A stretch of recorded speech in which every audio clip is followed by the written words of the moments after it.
be very, very focused. So the first step is don't try to reach every possible audience you can.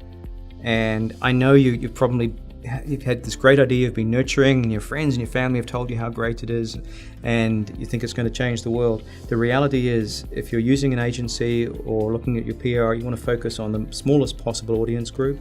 If you're being that focused, and let's say it's a digital commerce platform or something like that, you want to really make sure that any type of outreach you do, whether it's media, whether it's social, is somewhere where you believe your audience is. You want to make sure you're hitting the right audience at the right time. The New York Times may not be the right channel for you.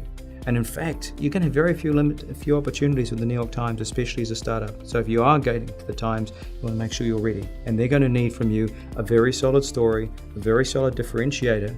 They're going to ideally need customers that they can reference and talk to as well. And so there are a bunch of things that you may not actually have. So if you're that startup, I'd be very, very focused on your audience. I'd be very, very focused on who we want to reach, and again, what we want those people to do. And quite frankly, before you even think about outreach, you want to make sure you've got your story straight. So that's again where PR can help you in defining your message and thinking about the proof points you can use to validate, and then think about turning that into a story that's going to be appropriate for those audiences. So start there and then have the conversation about which techniques do we use to amplify. You may have a great story that lands in the New York Times, but if you're trying to reach IT developers, they might not be reading the Times. So that could be wasted effort. I would say, think about the one place that you know your audience is, and that could be a technology publication if you're a tech startup, or it could be Mashable or something like that. And that could be a great place for your case study. You could sell that in as exclusive, which means you're not selling it into multiple outlets. Once that story runs, that becomes a great piece of content. That's an asset for you. And the next question, again, not enough people ask this question, is what else can I do to amplify this story?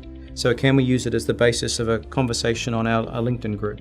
Or could we use it in advertising, and could we promote the fact that Mashable's written the story to other places? Can we print it out and give it to our sales force? Can we have a newsletter that sends it out to our customers as well?